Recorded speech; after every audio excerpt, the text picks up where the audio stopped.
Hi, music makers. It's Miss Riggins. Thanks for coming. Today, I want to talk about clefs, and I want to answer the question, why do we have so many different clefs in music? So to get started, I've written out all the different clefs that we see in orchestra music. Violinists will play on treble clef, violists will play in alto clef, and cellists and bassists will play in bass clef. So to answer this question of why we have so many different clefs, we can start thinking about all the notes that we've heard, from the super low notes to the super high notes.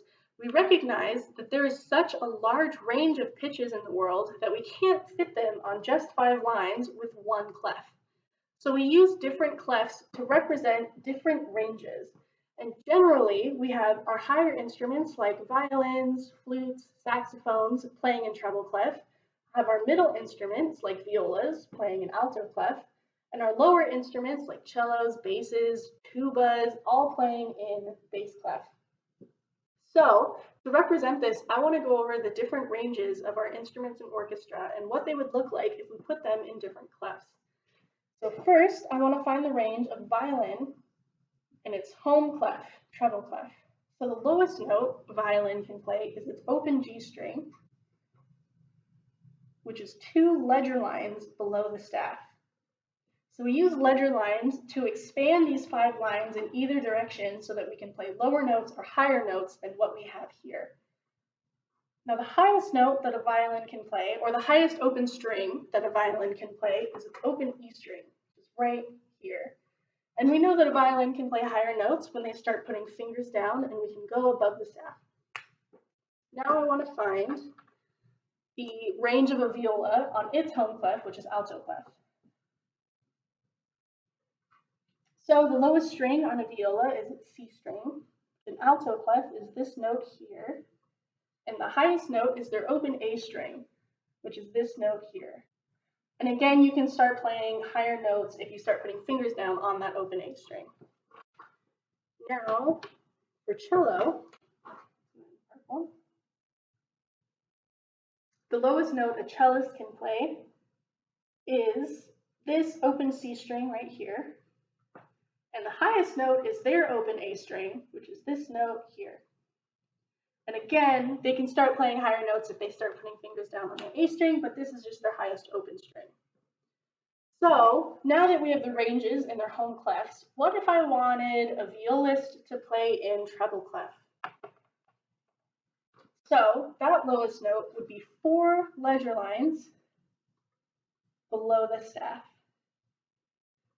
Well, their highest note, this A, is this A right here. So we can see that a violist might already be having a tough time because they have to read 4 ledger lines so often. If they want to play any note on their lowest string or their second to lowest string, they're going to have to read these ledger lines constantly. So their open C string for violists would be this note here, which isn't so bad, but then we would have to go 3 ledger lines above the staff to hit just their highest string. And if they wanted to start putting fingers down, they would have to read even more ledger lines. What if I wanted a violinist to play in alto clef or even bass clef? The open G on a violin is this note, while their open E is 2 ledger lines above. And again, this doesn't look so scary, but when you start thinking about how a violinist is going to have to start playing notes off that E string, that's even more ledger lines they're going to have to be reading. What if I wanted a violinist to play in bass clef? Whew, okay, so their open G string would be this note here. And this is the lowest note that that violin could play. They couldn't play any of these notes down here. While their highest open string, that open E, would be that note there. And again, they still have fingers that they have to put down on that E string and have to read even more ledger lines above that. Now let's look at cellos and other clefs. So if I wanted a cellist to play in alto clef, their highest string would be right here. And that doesn't look so bad because they can still put all their fingers down and play higher notes on that A string. But what about their lowest note? 5 ledger lines below the staff. Would you want to be a cellist reading 5 ledger lines all the time? What if I wanted a cellist to play in treble clef even? Oh my goodness, so many ledger lines. That would be their highest open string for a cellist if he was reading it in treble clef.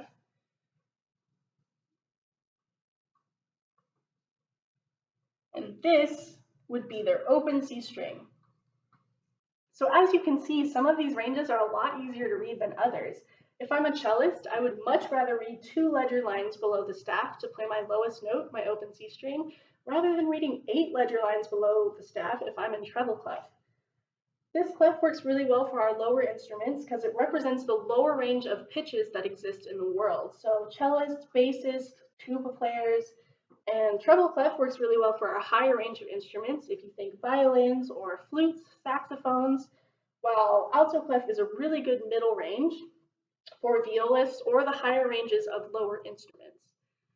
So to answer the question, why do we have so many clefs? It's because the range of notes that exist in the world is so big that we can't fit them on these 5 lines without getting crazy with our ledger lines.